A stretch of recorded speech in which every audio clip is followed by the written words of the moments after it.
Bienvenue si vous nous rejoignez dans 64 minutes Le Monde en français. Place à notre grand angle.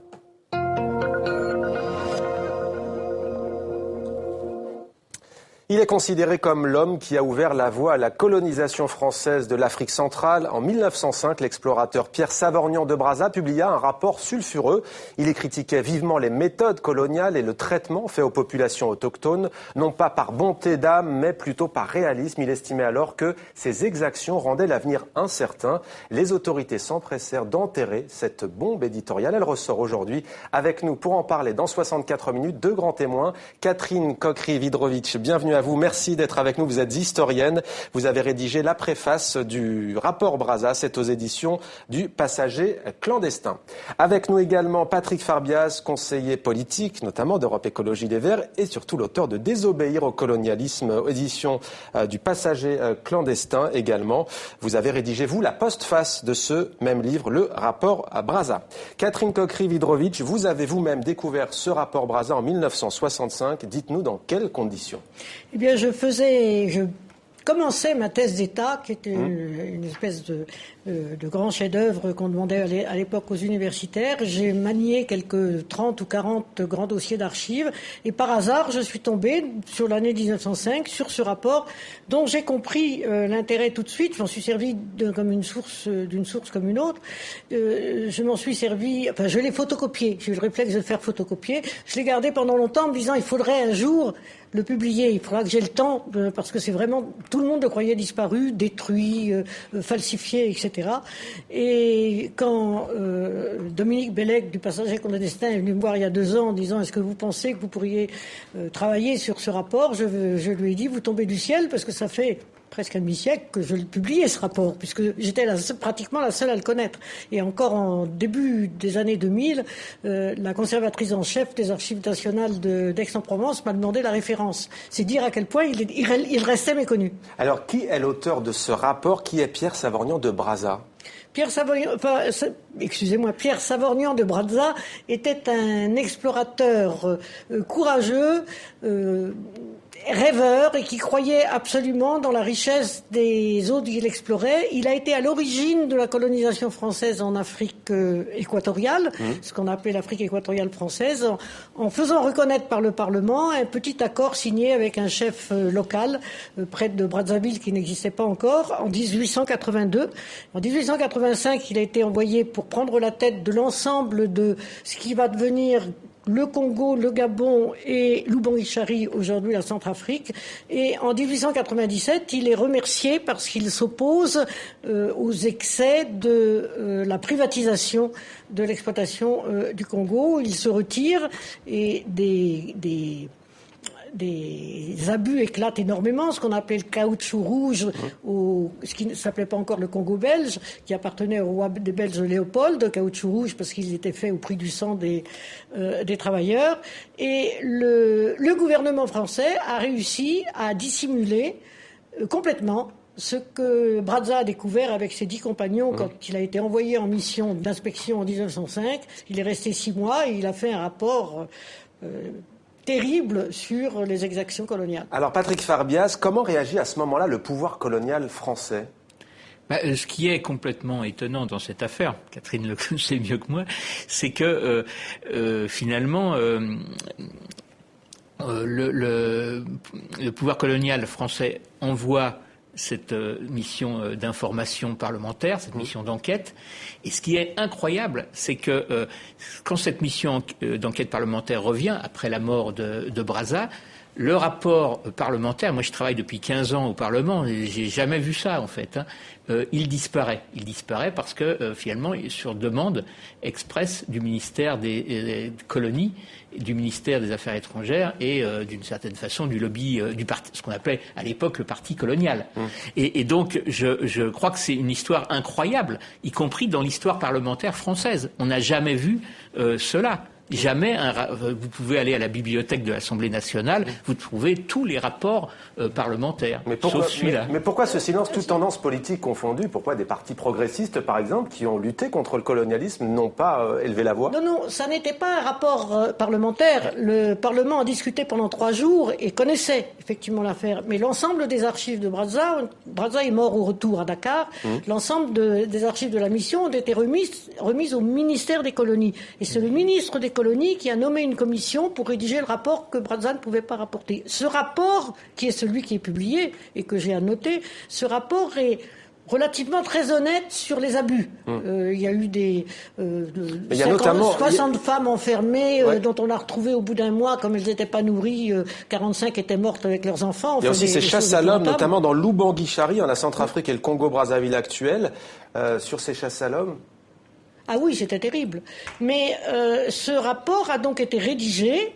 Il a été faussé par rapport aux résultats de la mission, dans la mesure où la mission accusait très nettement la responsabilité des fonctionnaires coloniaux. Ça a été complètement effacé du rapport final, puisque Brazza n'était plus là pour le dire.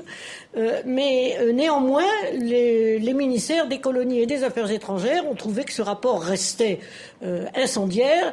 Et en 1907, après beaucoup d'hésitations, parce qu'ils avaient promis de le publier, justement, qu'il était réclamé, en particulier par la Ligue des droits de l'homme et par les parlementaires qui étaient au courant, ils ont décidé de l'enterrer. Patrick Farbias, qu'est-ce que cela change dans le débat sur le colonialisme, la sortie de ce rapport Brazza aujourd'hui? Selon certains, ce sont des crimes. Selon d'autres, on parle de bienfaits. Qu'est-ce que ça change? C'est déjà très important parce que ça met la lumière sur ce qu'on a appelé il y a une dizaine d'années, mais l'année prochaine on va le commémorer, l'anniversaire de cet amendement qui finalement a été annulé sur demande de Jacques Chirac, l'amendement sur la colonisation positive.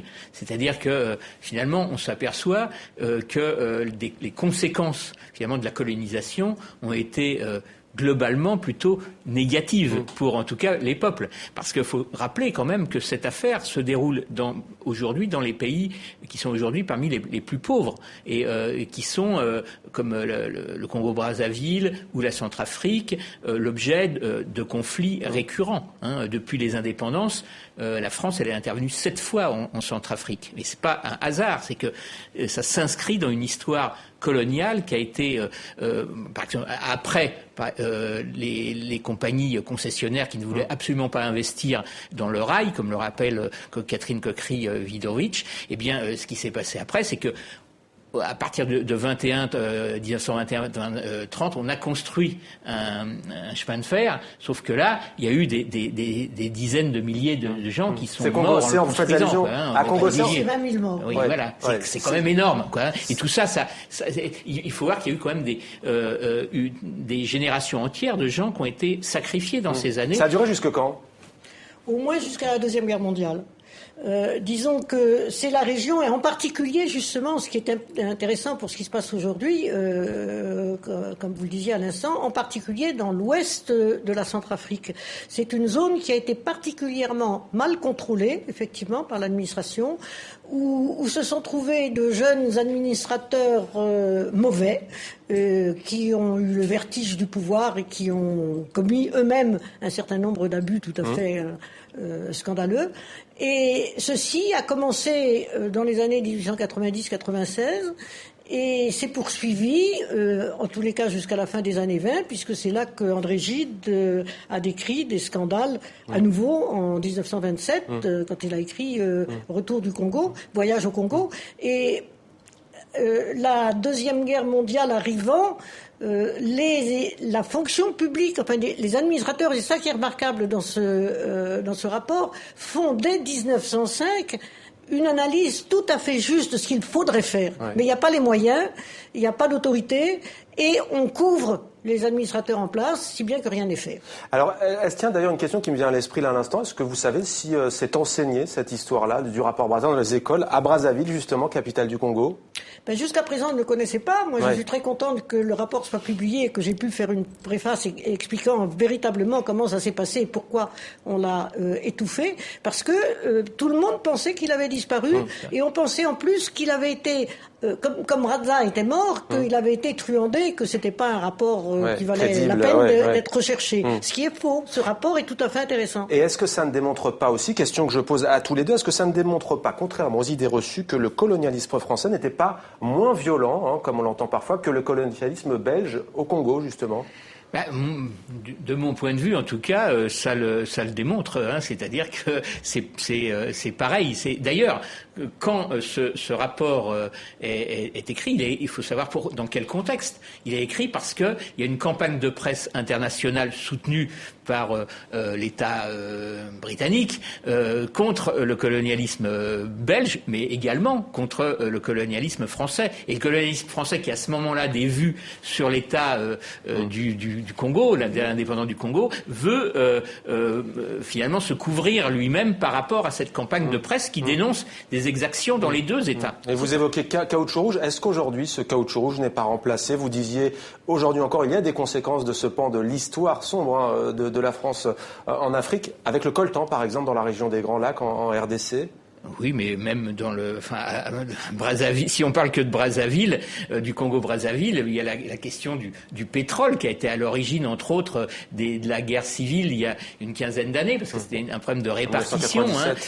Il y a eu des milliers de morts, dans lequel d'ailleurs Elf a été totalement impliqué. À ce moment-là, nous, on l'avait dénoncé. Et donc, je crois que évidemment, il y a toutes les autres matières premières. Il y a la question des diamants, etc. dans le coin et tout ça. C'est récurrent et ça fonctionne pas de la même façon, mais c'est toujours la question, je dirais, des fondements de la question coloniale sont toujours présents, aujourd'hui. Je dirais que le schéma reste le même. Le schéma, c'est l'État. Alors, à l'époque, c'était l'État français. Maintenant, ce sont les États nationaux. Ne veulent pas investir ou ne peuvent pas, ça dépend, quand ils ont du pétrole ils pourraient, mais enfin c'est une question de politique intérieure, cherchent à ne pas investir et par conséquent confient le travail à des sociétés privées qui sont mal contrôlées et qui font ce qu'elles veulent. Et ça, ce schéma-là, c'est le même aujourd'hui qu'il a été à l'époque, effectivement. La grande différence entre le Congo belge et le Congo français, c'est que dans l'État indépendant du Congo, l'administrateur et le producteur, c'était le même. Tandis que dans l'État français, dans la colonie française, l'administration était distincte. Seulement, l'administration a été inefficace et non formée, non contrôlée, ce qui fait qu'au résultat, ça a été à peu près le même. Patrick Farbiaz, puisque c'est le titre de votre livre, comment désobéir au colonialisme? C'est encore une question d'actualité?